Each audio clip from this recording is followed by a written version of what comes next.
down there, up around and a few.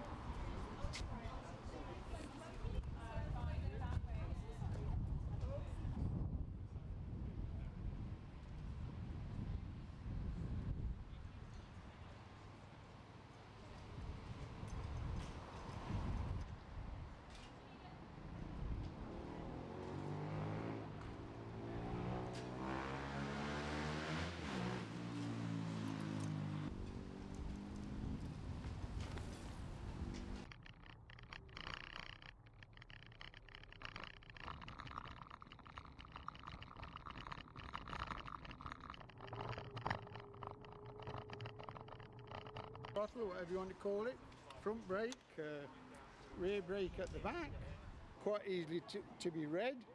A little barcode here you scan, so for fun, absolutely brilliant. You know, if you hide one for an hour or so, I'm sure you'd enjoy it. And you can, in Milton Keynes, you've got all the pathways that you can use and ride about on and click your little bell. So yeah, absolutely fantastic.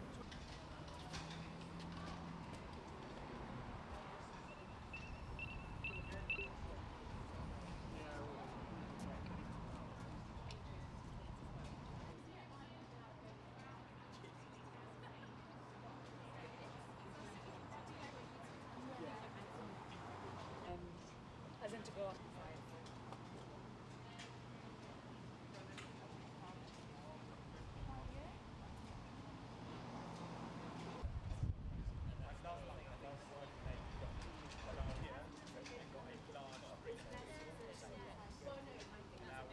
Post-COVID, we really want to show that it's not necessary to get back into your car. But then secondly, longer term, over 60% of car rides are under 3 miles long. And actually, those really short journeys do not have to be taken by a car.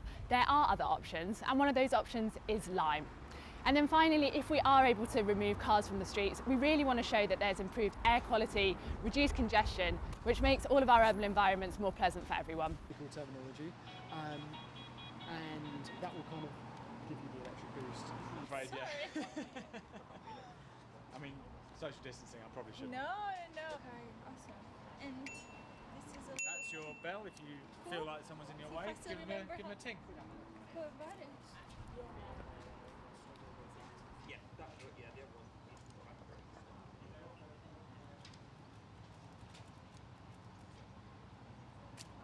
During the pandemic, obviously there were many bad things, but what we did get to see was actually what our towns and cities look like without cars, without congestion, and with improved air quality. And actually I think it's at this moment people can really rethink their ride.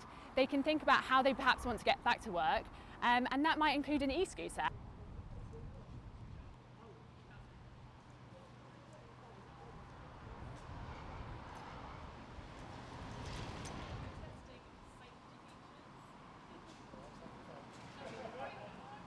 Yeah, it's kind of just standing. I got you to get used to it.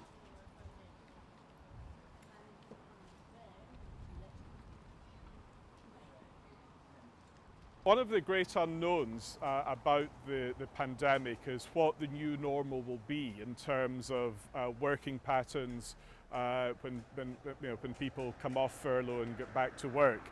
This time of the day, this car park would normally be full. So I think when people do return to their offices, they will be looking at new ways of getting around. And I think e-scooters are very much part of that mix.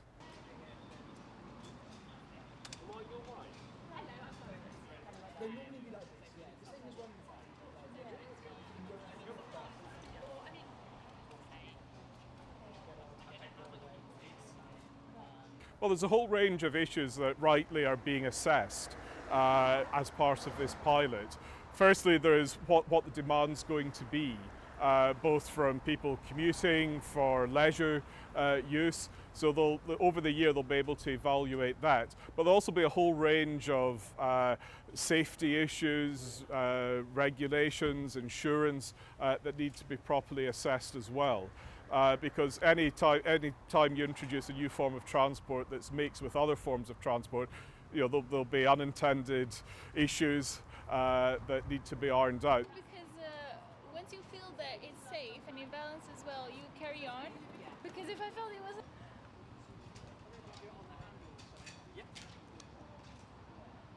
when you look at the data coming out of places like Wuhan in China, post COVID, there was a huge spike in personal car ownership, sales of personal cars, and a big spike in micromobility, e-bikes and e-scooters. This is, if we don't get this moment right, what we may see is a reversal of decades of great public policy moving out of cars into other modes of transportation. And that's the big piece that we're hoping to be a part of that solution. We want more people to take fewer cars and take more micromobility. And that's the big shift that we hope to see.